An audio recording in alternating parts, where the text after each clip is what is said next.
Welcome everyone to Almost Cancelled. I am Peter, and I'm here today to talk about the Nevers Season 1 Episode 2. It is called Exposure.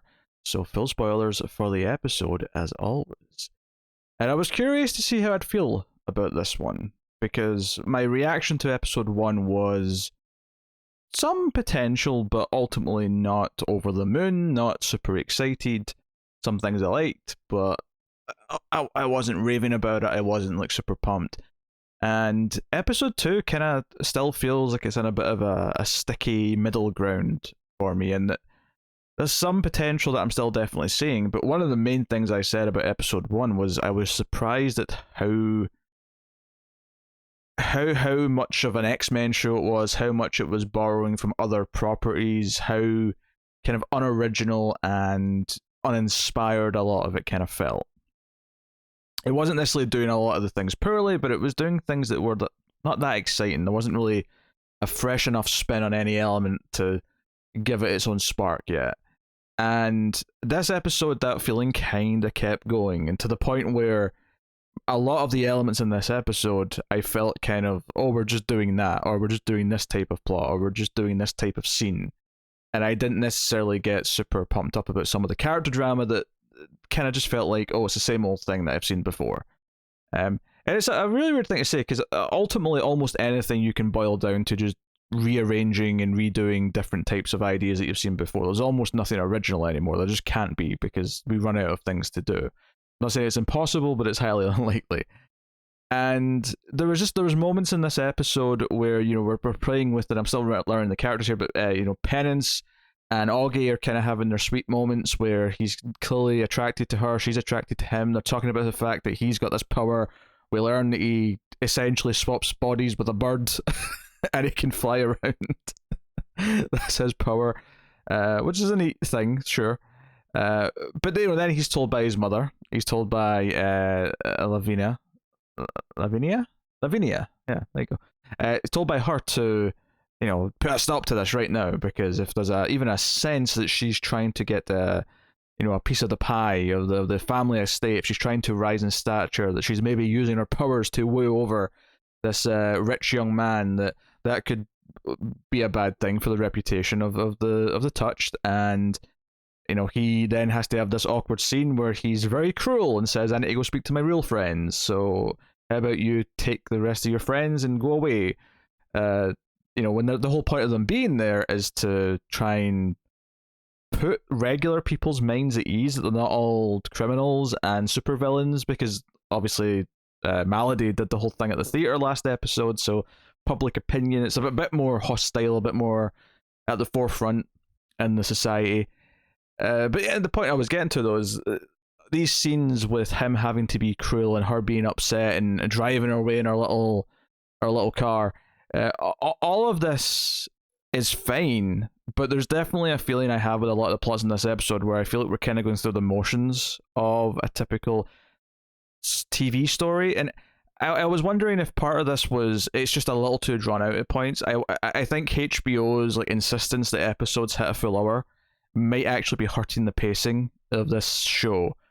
I felt it a little bit in the first one, but I definitely felt it in this one, where I was like, I think you could cut 10 minutes from this episode, neatly, and just quicken the pace up of some scenes that felt like they were going on forever. There's a lot of scenes where it kind of boils down to a couple of characters in, fancy Victorian dress just talking to each other for several minutes. There's a couple of times where I had to rewind because I zoned out of what the conversation was, because the simply put, the conversation wasn't interesting enough to maintain my attention. My mind was drifting, and I had to, especially when Malady was monologuing a little bit to Mary, the kidnapped actress, the singer, the one who can sing to the other Touched. When she's monologuing to her, and there's some interesting stuff in that scene. There's definitely hints being dropped as to what Malady's power actually is, because right now we don't know. And there's some big revelations later in the episode with Amalia, that these two actually know each other from the past, and Amalia didn't realize this. They were using different names. She doesn't realize who Malady is until she calls her a different name. I think it was Molly, and then she referred to Malady as Sarah. She talks about how Amalia fed her to someone, and then describes how awful it was with those people. Earlier on, when she's talking to Mary, Melody's talking about how she, like, her powers are sort of based on her trauma or her agony. And I was wondering, does she feed off agony? Does she feed off these things around her? And that's why she hates her singing so much, because her singing is naturally this positive, calming, sort of, reaching out power of friendship, of peace and tranquility and whatever. And I was finding myself at points like, and so not so much the stuff with Amalia, because that was like sort of like sprinkled in with fighting and whatever. And I think because I was really worried for half this episode that Melody wasn't as good as I thought she was last episode. When we had the typical TV scenes of, oh, kidnapped person is at their lair, and we have a couple of the henchmen sort of talking to her and being kind of crazy, I was kind of just like, oh, I'm just kind of bored by what's happening right now. And then Melody comes and starts monologuing, and I was like, yeah, I feel like we're just kind of going through the beats of this story. I don't really feel any kind of spark from it. But then it kind of paired up a little bit, almost a similar format to last episode, where the final like 10-15 minutes kind of suddenly became a lot more interesting, where it almost felt like it wasn't stalling as much anymore. And her confrontation with Amalia feels a bit more heightened. The action's okay. I think the dialogue gets a little bit better as well, particularly because it starts hinting at some really nefarious stuff. At the same time, though, I do have to critique and talk about how it feels like it's doing kind of the same old thing. Melody's whole thing at the end of this episode, and there's even a reference almost to Batman, shockingly, obviously not from the character's perspective, but Amalia says something like, enough of this riddle me shit. And I'm like, okay, that almost sounded like she was referencing, the Riddler from Batman. Because Melody's monologuing about friendship and shedding skin. And obviously her reference to Amalia shedding her skin is the idea that she became this new person. She became Amalia True. And the idea that, Amalia True is an alias, the fact that her last name is True is a little on the nose that I'm using. I don't have a problem with that, though. But, she presents this thing where... Oh, pardon me. I love the cats. But, she presents this thing where Mary's got a noose around her neck on one side of this, like, plant or whatever they are. I love how it's HBO and we're still just in a random plan. But she's up on one side, but then the same rope is connected to Penance on the other side. And the idea being, you have to pick a best friend. Is it your new best friend with the singing powers? Is it your current best friend? And this whole thing did feel like a super campy Batman like plot. This felt like Joker or Two-Face or the previously mentioned Riddler presenting the hero with the impossible choice and how the hero going to get out of it. And I didn't mind the setup for how she does get out of it. There's a moment earlier on where she kind of bets the detective Monday. She bets a bullet with him that she can guess that his orders are more to kill Melody than it is about saving Mary. Because we find out in this episode that Mary and Monday almost got married the previous year, and he actually cares more about saving her.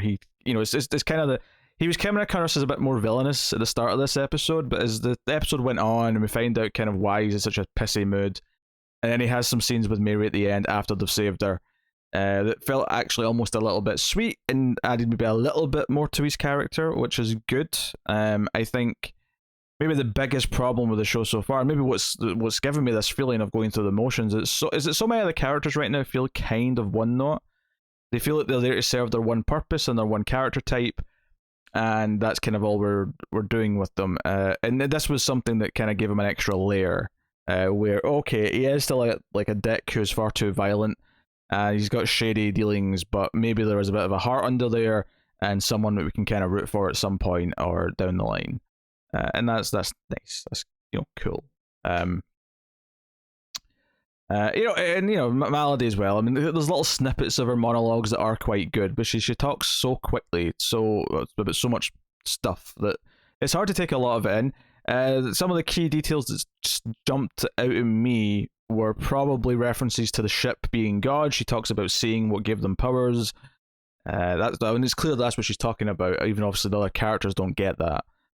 Although someone clearly has an idea, as we'll get to in the other plot. But yeah, I'll mention, we did have a new touched character. We have, let me just find her name here, Desiree, who's a prostitute who has powers to make people essentially spill their guts out, emotionally speaking.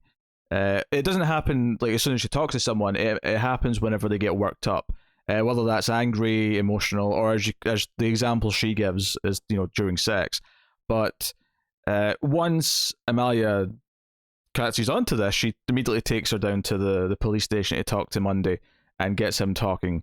But then they're kind of working together from that point because Amalia's like, okay, you actually care about saving Mary, therefore we can work together. This is not just about a blood feud or whatever.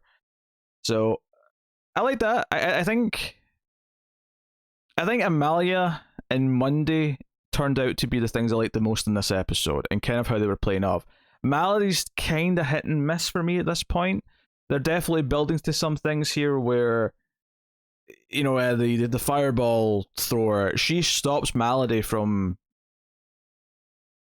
using her power or killing Amalia at the end and gives her kind of a look, which doesn't necessarily say that she's in charge, but it might mean that there's someone else in charge, or it might mean that she knows Malady doesn't really want to do this. In fact, Malady even yells out something to the effect of, no, if you die, I can't, hurt you anymore, or something. It was like something like that. It was a line like that. It's one of these things. I think part of this might just down to taste, and I'm not like super into the type of dialogue that characters of this era have to kind of conform to. Not that there's not modern flourishes in the dialogue, because there absolutely is. This is not an accurate, time period dialogue, but they're trying to have enough of the feel of it that I'm not super into it, and I think less is more in a lot of ways. The scenes where there's just characters sitting talking for a long time in this show, I do feel it.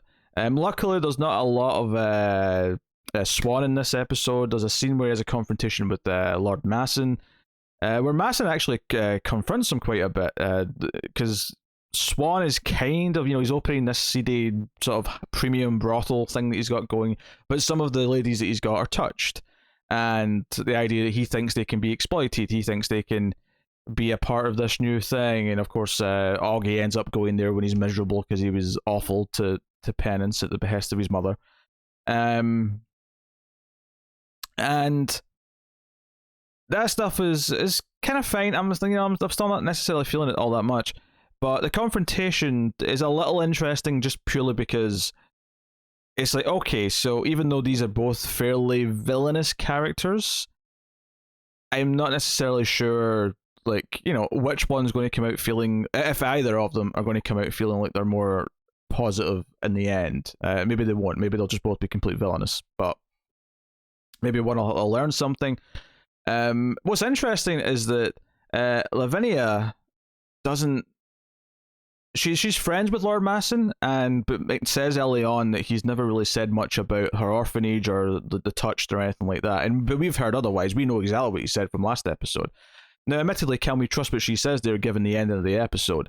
That's another debate. But it could be interesting if they are ultimately villains or antagonistic against each other. That said, though, the fact that she says at the end of the episode that this is a war might even imply that she's just fully on his side and she's just covering for him at the start of the episode. That's entirely possible.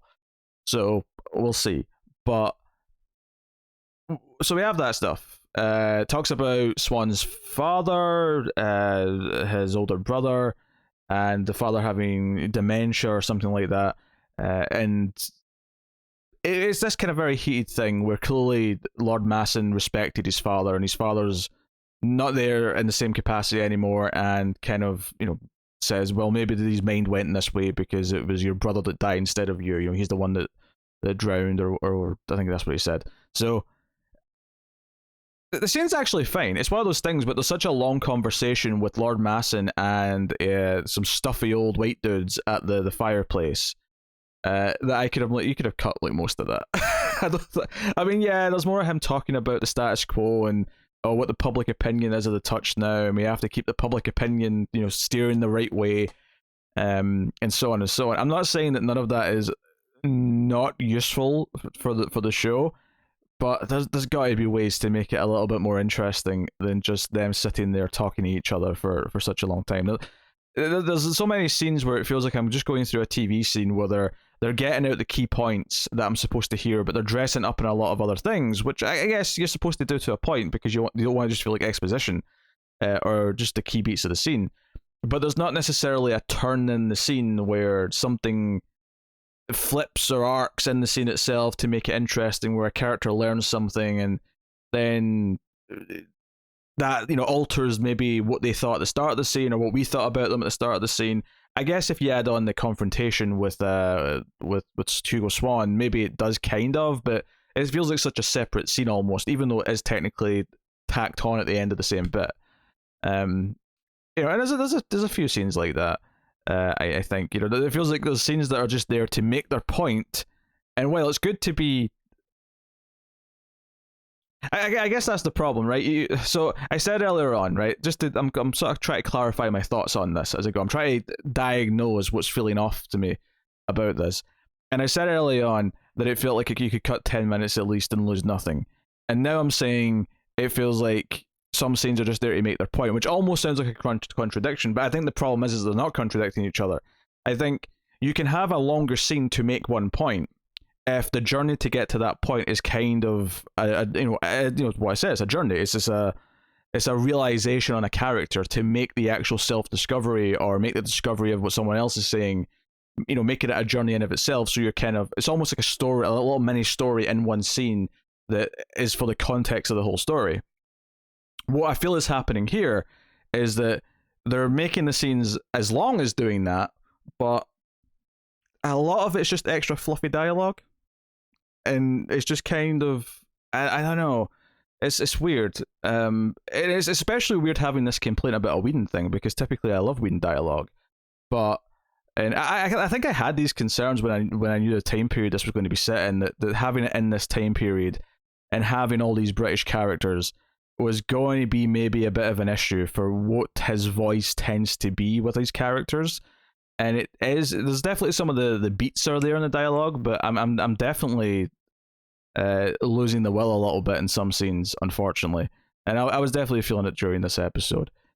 Other stuff, yeah, there's obviously I should mention the reason why the Penance and the other girls are at the mansion, Bedloe's mansion, is because she, as I said, this is to keep up appearances. This is to show the high society of the city that the touch can be a part of society, that they are friendly, that they are not this, not that. And even from the suggestion, it kind of feels a little bit like, oh, we're going to parade some people out for public relations, and it feels a little bit seedy, even if the best of intentions are there. But the moment she says, I want you all to wear these little, bows to indicate that you're the touched, it's hard not to immediately think of, times in history where, a group of people, whether it be religious or whatever, are forced to wear something to signify who they are. It's hard not to think about that. I think those parallels are very intentional.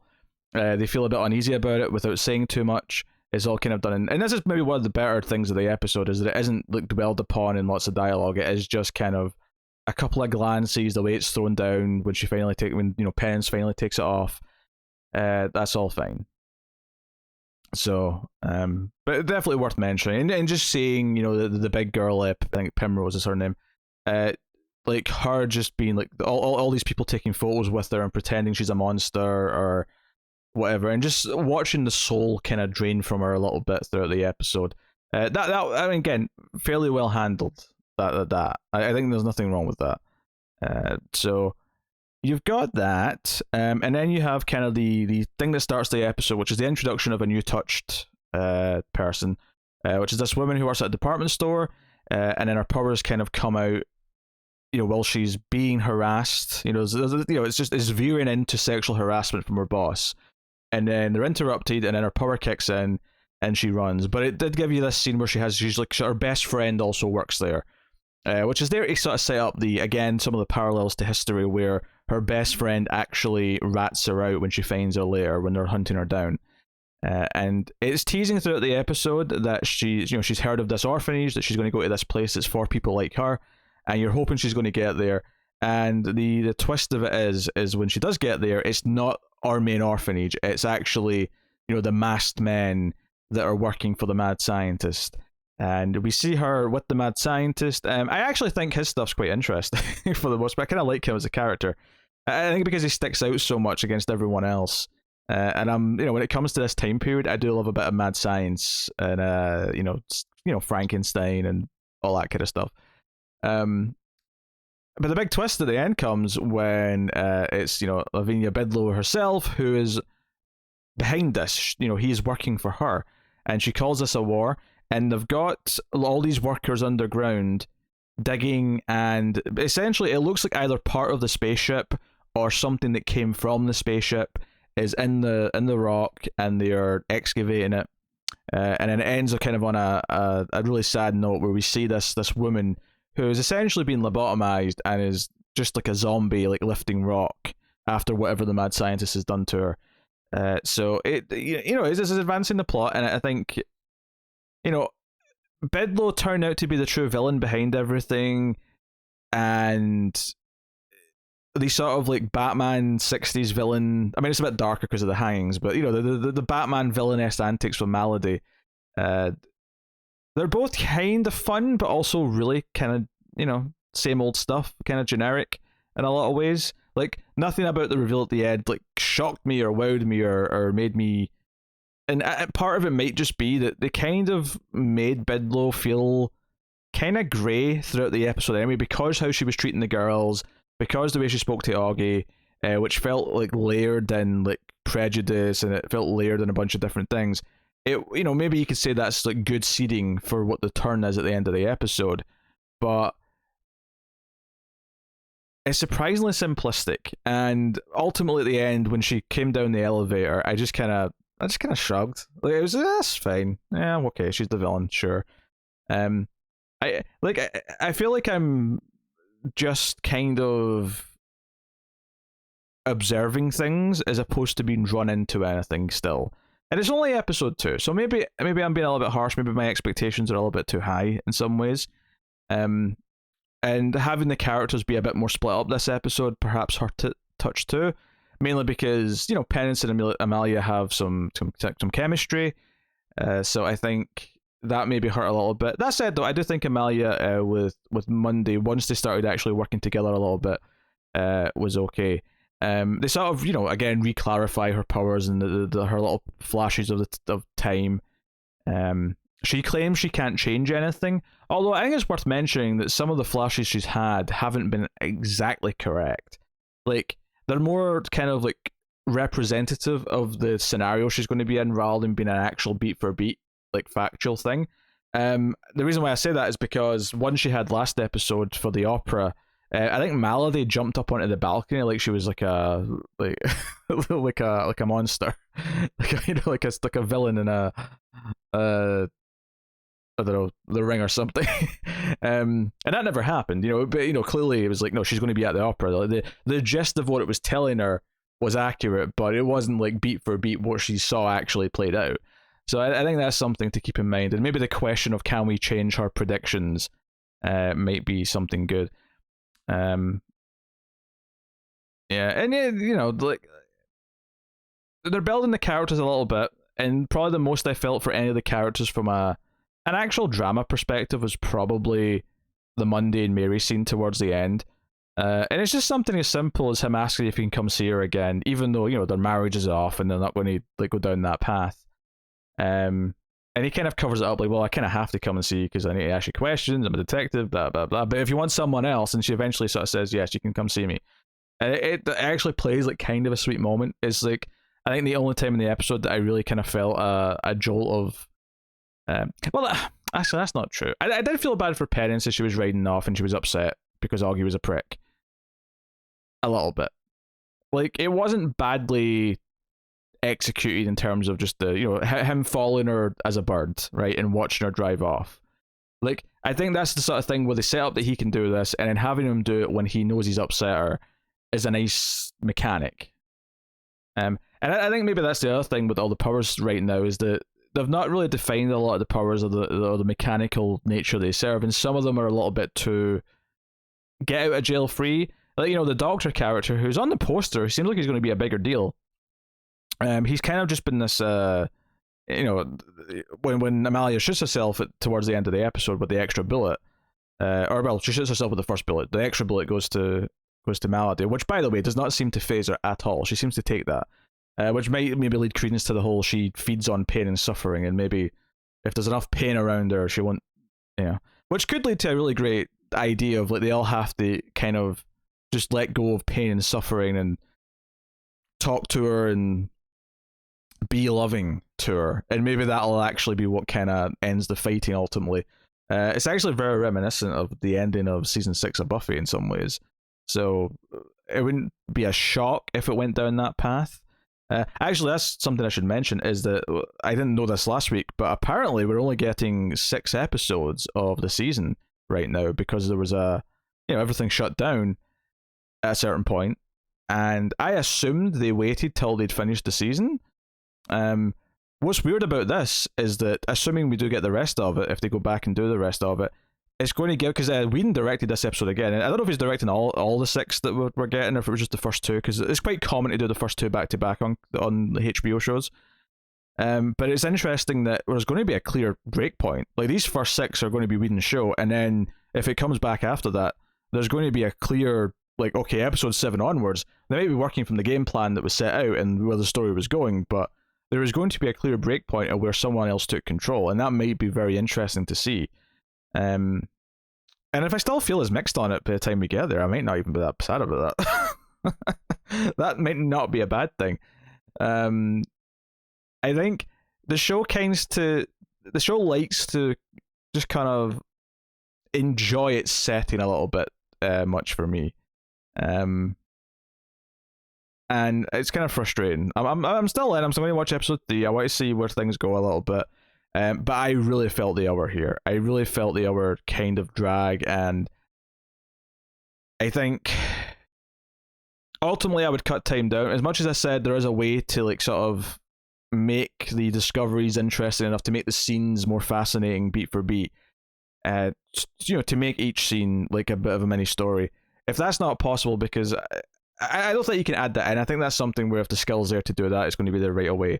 I think this is a case of where this needs to be trimmed down a little bit and made a bit punchier. If the plot beats and points that it's making are as simple as they are, it should be a bit punchier with how it's doing it. And yeah, I'm hoping that I'll keep building a connection to the characters. I'd say that at the end of this episode, I just about broke even. I wouldn't say that I've actually advanced in that sense, which is a shame. So it's hard. I mean, if I sound super negative, it's because it's hard not to be disappointed that I'm just not in love with it, to be honest. And I don't know if the setting, the HBO model, and whatever you want to say about Whedon, like Whedon's work, I don't think they mesh necessarily. And I don't know which combinations. Like, is it anything on HBO? Was the hour long full of swearing in a day ever going to work with his type of material? I don't know. Is it just the time period and the setting and the type of dialogue that is trying to be written here? I don't know how much of the writing room is actually English, or just British in general. I don't know. Is it mostly American writers who are trying to do kind of an old-timey English but mixed in with some modern flourishes, and then all the weirdness that kind of comes from that? Not that I would want, not that it being a full English writing staff writing this dialogue would work for me either, because whenever I've tried to watch a period piece that's been made in the UK from this time period, I'm usually bored to tears. So I'm not necessarily saying I want that. But I'm just saying, is that where some of the weirdness is coming from? I don't know. So I'm lukewarm at best right now, I have to say. I think episode 2 was probably weaker than episode 1, even though there's definitely a couple of nice things in there. But I think the problem is episode 1 gets a lot of leeway because it's introducing so much and because you're seeing how it is. This episode, I felt so laxed in the pacing. It felt like a drawn out show that it didn't feel like it achieved as much in an hour that it should have. And I felt that. And And I felt it with other HBO shows. Not all of them, of course. HBO has a lot of great shows, but I don't know if all of them always justify their runtime. So we'll see. We'll see. So yeah, look where I'm on this right now. I will be back for episode 3 though, so we'll see how it is. So let me know what you thought of this one in the comments below. Like and subscribe, all that stuff. Get me on the Twitters at mailed_fuzz for channel updates. You can of course go to our Patreon, patreon.com/mailfuzztv for as little as $1 per month, and get some bonuses for your trouble. Keep all the content coming. But otherwise, that'll do it. So thank you once again for watching or listening. I always appreciate it. Keep watching TV. Have you got any vanilla?